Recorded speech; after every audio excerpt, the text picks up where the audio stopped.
Salmo 91. Este salmo não tem título e nós não temos meios de determinar o nome de seu escritor ou a data de sua composição com rigor. Os doutores judeus consideram que quando o nome do autor não é mencionado, podemos designar o salmo ao último escritor mencionado, e sendo assim, este é outro salmo de Moisés, o homem de Deus. Muitas expressões aqui utilizadas são semelhantes àquelas que Moisés utilizou em Deuteronômio e o indício interno, a partir das expressões peculiares, o indicam como compositor. Em todo o conjunto, não há um salmo mais encorajador. Seu tom é elevado e constante em todo o texto. A fé em seu melhor aspecto e fala nobremente. Um médico alemão tinha o costume de falar deste salmo como o melhor medicamento nos tempos da cólera e, na verdade, é um remédio celestial contra toda praga e peste.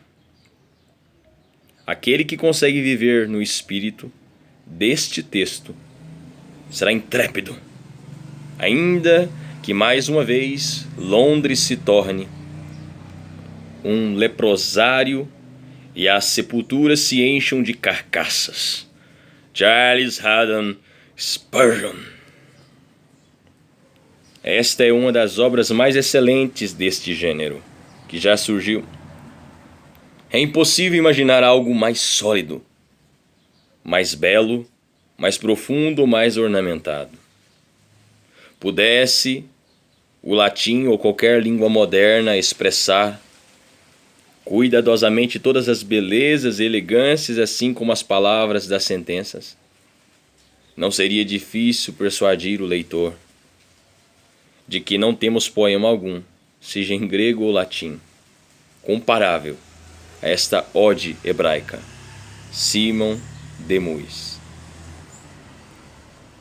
O Salmo 90 fala de um homem atrofiado sob a ira de Deus, contra o pecado.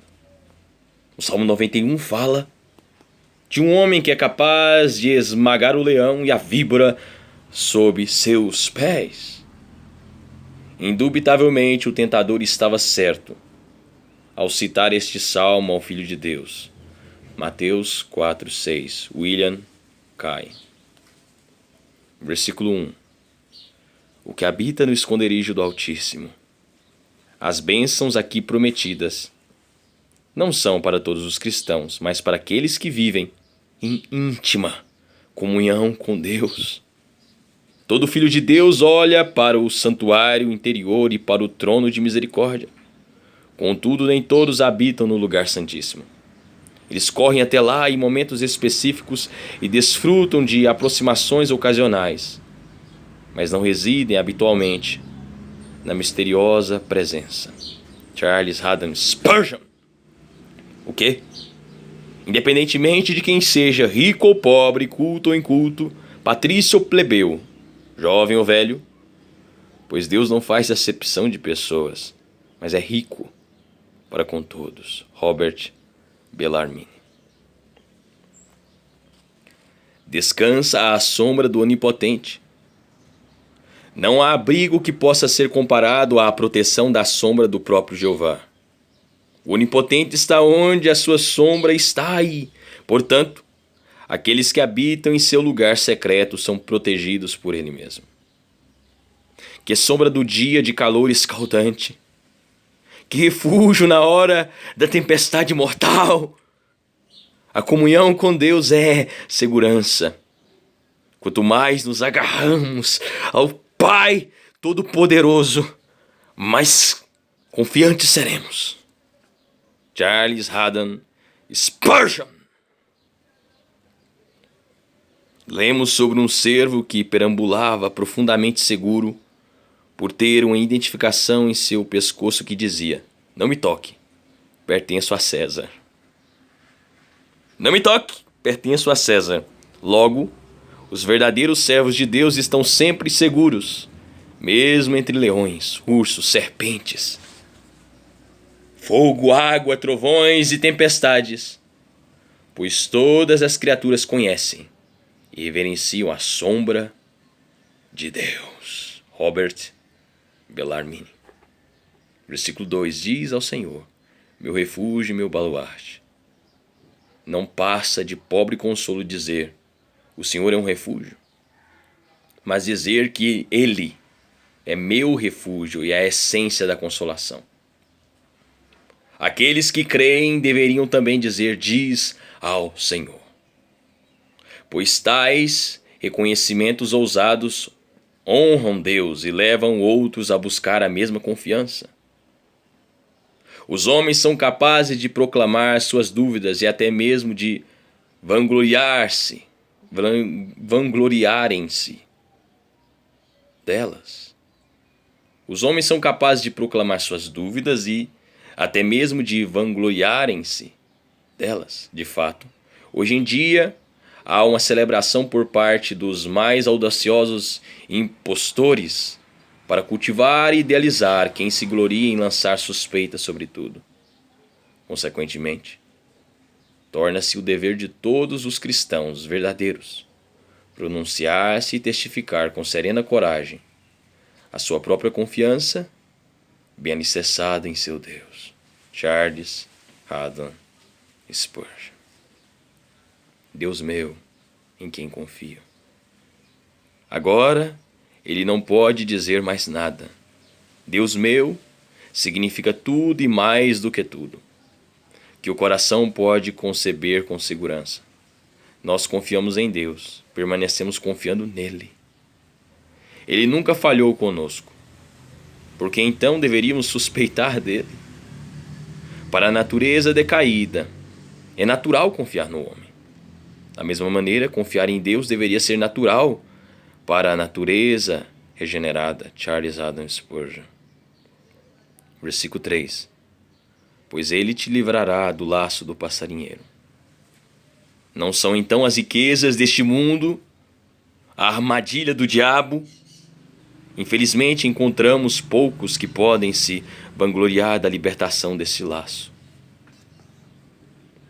Quantos lamentam-se por estarem aparentemente tão pouco envoltos em tal rede, e quantos ainda labutam com toda a sua força para envolver-se e nela emaranhar-se mais e mais.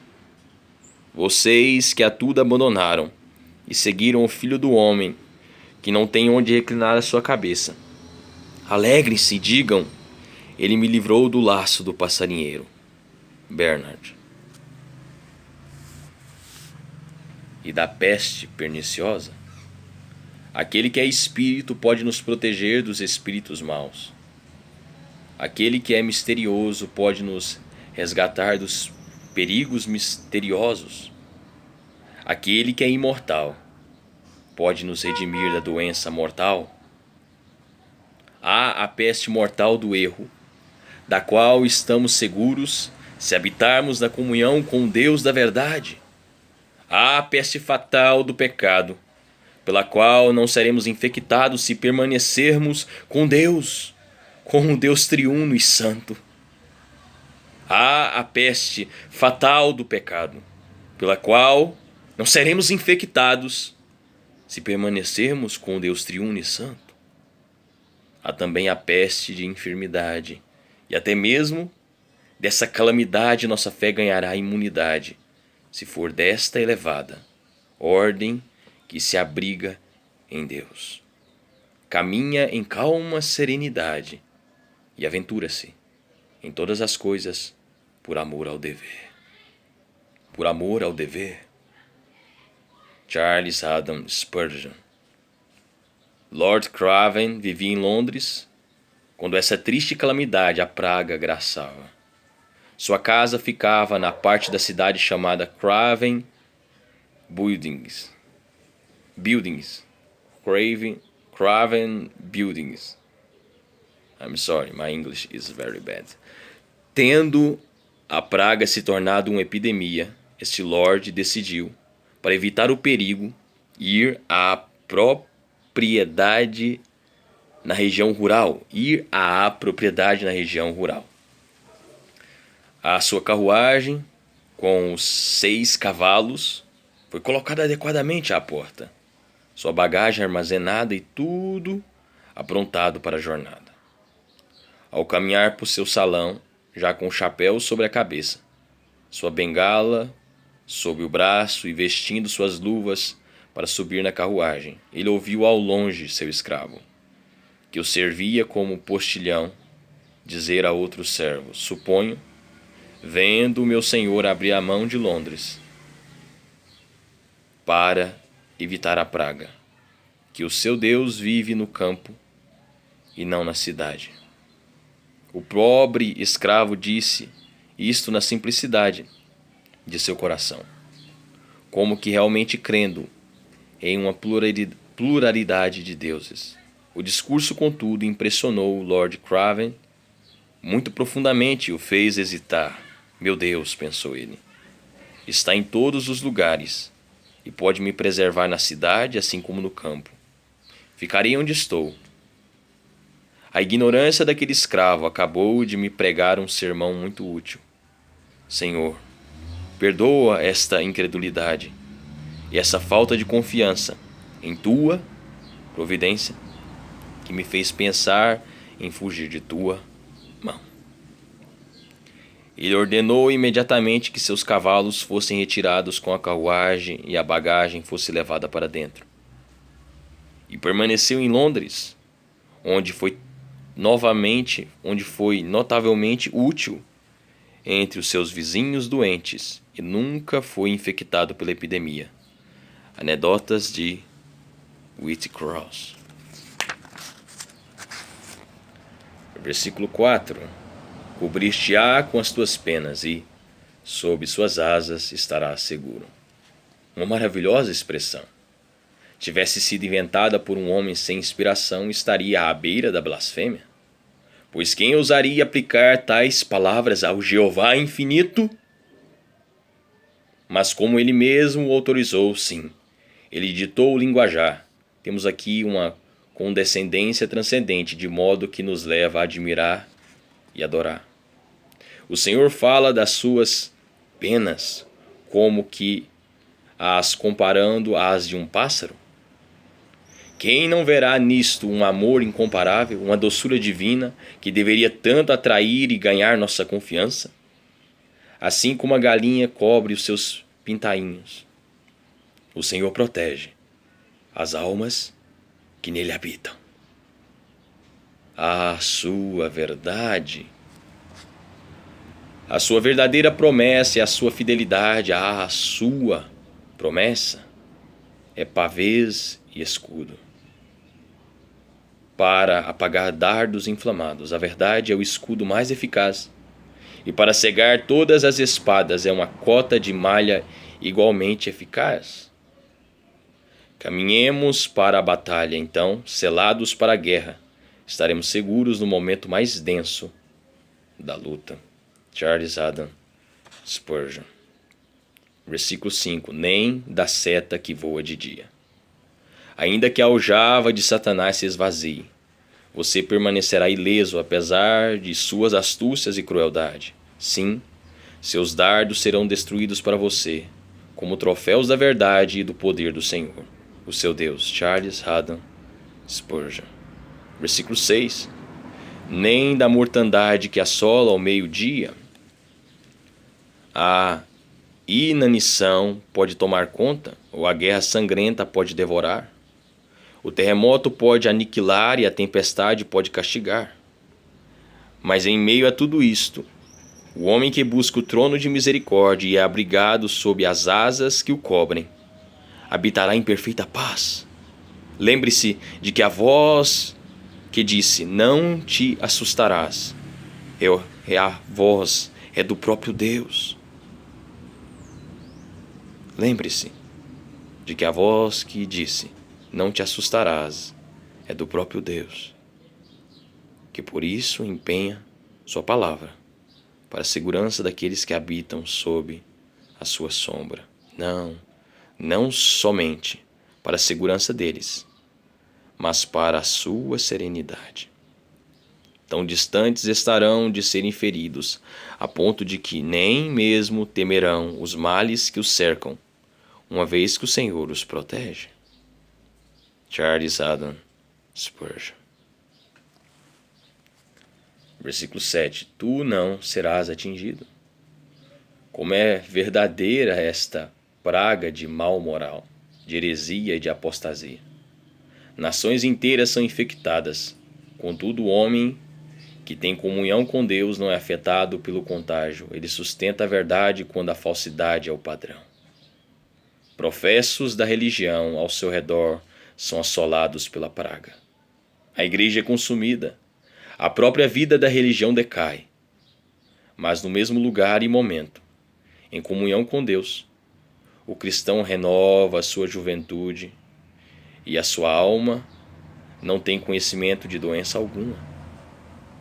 Em certa medida, isso também é verdade concernente ao mal físico. O Senhor ainda coloca uma diferença entre Israel e o Egito no dia em que envia suas pragas. O exército de Senaqueribe é destruído, mas Jerusalém usufrui de saúde. Charles Haddon Spurgeon. Assim como o bem pode estar geograficamente perto de nós e, contudo, virtualmente distante, da mesma forma o é com o mal. A multidão comprimia Cristo no relato do Evangelho, contudo, uma pessoa o tocou, a ponto de receber o bem. Então Cristo pode nos guardar em uma multidão de perigos, de modo que nenhum deles nos tocará para nos ferir. Joseph Cario. Versículo 9. Pois disseste, o Senhor é o meu refúgio, fizeste do Altíssimo a tua morada. Nossa segurança não está somente nisto, porque Deus é um refúgio e é uma habitação. Mas porque disseste, o Senhor é o meu refúgio, fizeste do Altíssimo a tua morada. Nem o mal te sucederá, etc. Portanto, o fato de Deus ser a nossa habitação e a origem de nossa segurança é a forma de fazermos de Deus uma habitação. Nos prepararmos e lançarmos por fé em seu poder e sua providência. Jeremiah Dick. Versículos 9 e 10. Antes de explanar os versículos, não posso abster-me de compartilhar um incidente pessoal, ilustrando seu poder de acalmar o coração quando aplicados pelo Espírito. No ano de 1854, quando mal completava-se o período de 12 meses de minha estada em Londres, a vizinhança em que eu trabalhava foi visitada pela cólera asiática em minha congregação com suas incursões. Família após família convocava-me para o leito dos atingidos e quase todos os dias eu era chamado para visitar uma sepultura. Entreguei-me com entusiasmo jovial à visitação aos doentes e era chamado de todos os cantos da região por pessoas de todas as classes e religiões. Fiquei com o corpo cansado e com o coração doente. Meus amigos pareciam estar sucumbindo um a um e eu sentia ou imaginava estar adoecendo como aqueles ao meu redor. Um pouco mais de trabalho e lamento teria me derrubado. Com o restante, eu sentia que meu fardo era mais pesado do que podia carregar e estava pronto a sucumbir. Segundo a vontade de Deus, eu estava retornando pesarosamente de um funeral à minha casa, quando minha curiosidade me levou a ler um jornal amassado na janela de um sapateiro na estrada Dover. Não parecia e não era um anúncio comercial, pois carregava uma bela caligrafia em negrito com as seguintes palavras: Pois disseste, o Senhor é o meu refúgio, fizeste do Altíssimo a tua morada. Nenhum mal te sucederá, praga nenhuma chegará à tua tenda. O efeito em meu coração foi imediato. A fé apropriou-se da passagem como se fosse sua. Senti-me seguro, renovado, cingido de imortalidade. Em espírito calmo e tranquilo, continuei com as visitas aos moribundos. Não senti medo do mal e não sofri mal algum. A providência que moveu o comerciante a colocar estes versículos em sua janela, reconheço com gratidão e, ao lembrar-me de seu maravilhoso poder, adoro o Senhor, meu Deus. Charles Haddon Spurgeon. Austin havia sido nomeado para ir a certa cidade visitar os cristãos ali e dar-lhes um sermão ou mais. O dia e o local eram conhecidos por seus inimigos, que colocaram homens armados para esperar por ele em tocaia no caminho pelo qual ele passaria e assim assassiná-lo. Por vontade de Deus, o guia que tinha sido enviado com ele para impedir que se desviasse do caminho cometeu um erro e conduziu-o por uma estrada secundária. Contudo, conseguiu levá-lo ao destino de sua jornada. Ao ficarem sabendo disso e da percepção dos adversários, todos adoraram a providência de Deus e deram ao Senhor graças por esse grande livramento. John Arrowsmith.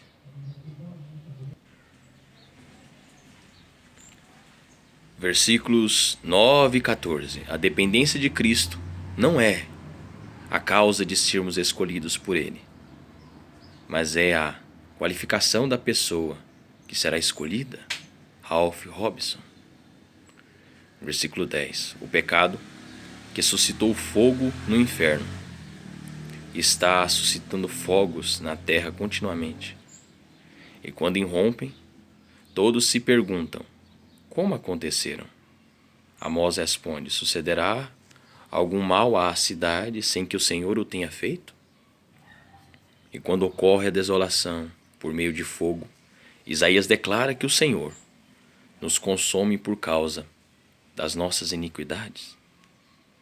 Muitos anos atrás, minha casa era frequentemente ameaçada de destruição, mas o Senhor a assegurou, dando-me o Salmo 91, versículo 10, e a providência do Senhor é o melhor seguro. John Berridge. Versículo 11. Porque aos seus anjos dará ordens a teu respeito. Não apenas um anjo guardião, como alguns sonham afetuosamente, mas todos os anjos são aqui mencionados. Eles são os guarda-costas de príncipes com o sangue imperial do céu e foram comissionados por seu Senhor e nosso a proteger cuidadosamente os interesses dos fiéis. Charles Haddon Spurgeon. Quando Satanás tentou Cristo no deserto, ele invocou apenas uma frase das Escrituras para si, Mateus 4:6. E o salmo do qual ele tirou uma sentença foi tão claramente contra ele, que foi compelido a tomar uma palavra e outra ali, e deixar de fora aquilo que vinha logo antes em seu contexto, e evitar a parte do meio e omitir o que vinha logo depois. Caso contrário, teria comprometido sua causa.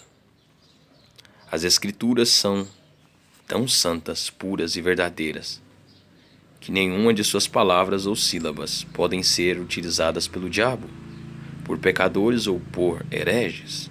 Contudo, quando o diabo alegou usando as Escrituras, ainda que não tenha sido argumentado a seu favor, mas antes contra, assim ou é com os libertinos, epicuristas e hereges, como se tivessem aprendido na escola do diabo.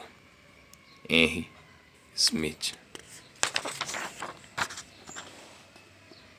Versículo 12. Para não tropeçares em alguma pedra,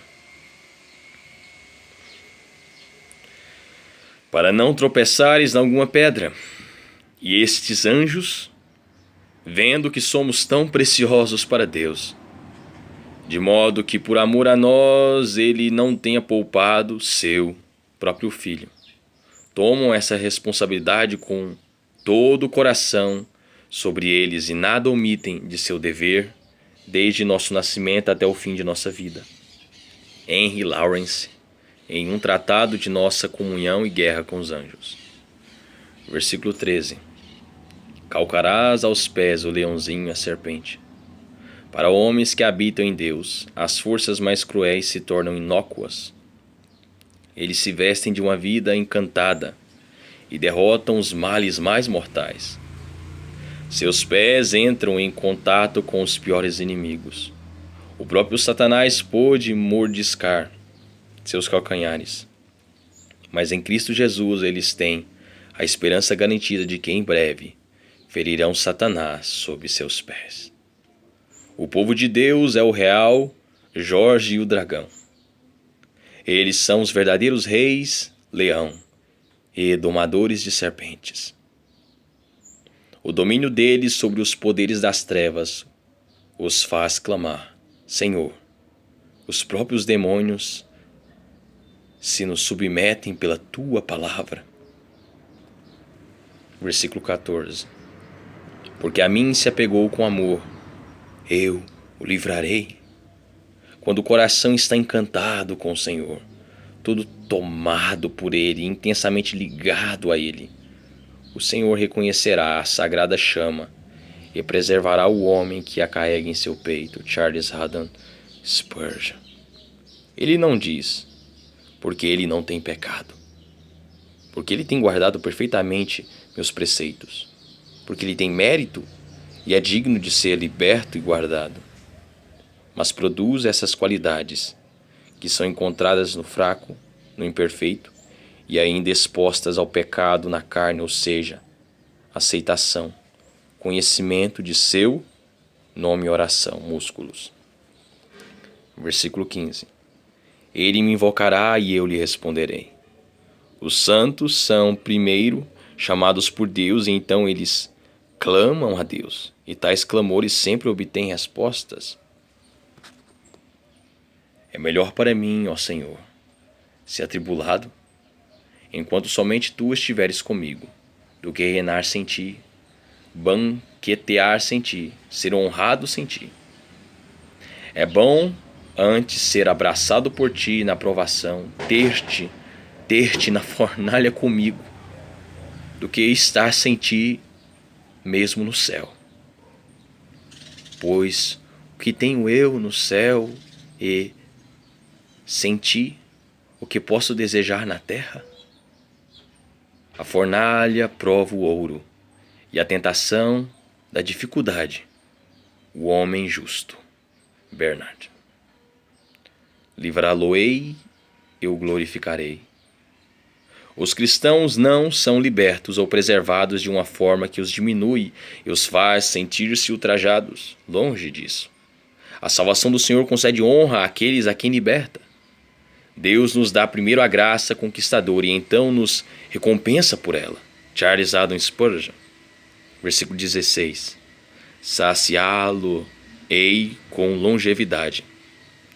Vivemos em atos, não em anos, em pensamentos, não em fôlegos, em sentimentos, não em estatísticas ou cronômetros. Deveríamos contar o tempo em batimentos cardíacos. Vive mais. Quem pensa mais, sente mais nobre, age com excelência. Philip James Bailey, em Festus. E lhe mostrarei a minha salvação. O último, o melhor.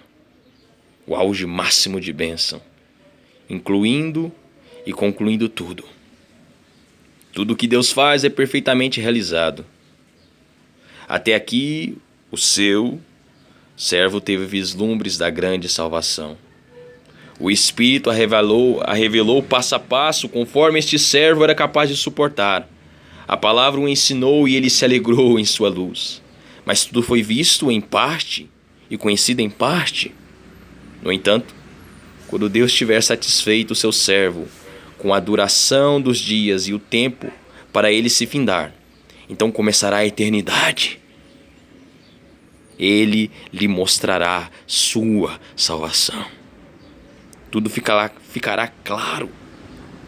Tudo ficará claro. Tudo será conhecido. Deus será revelado em seu amor e sua glória.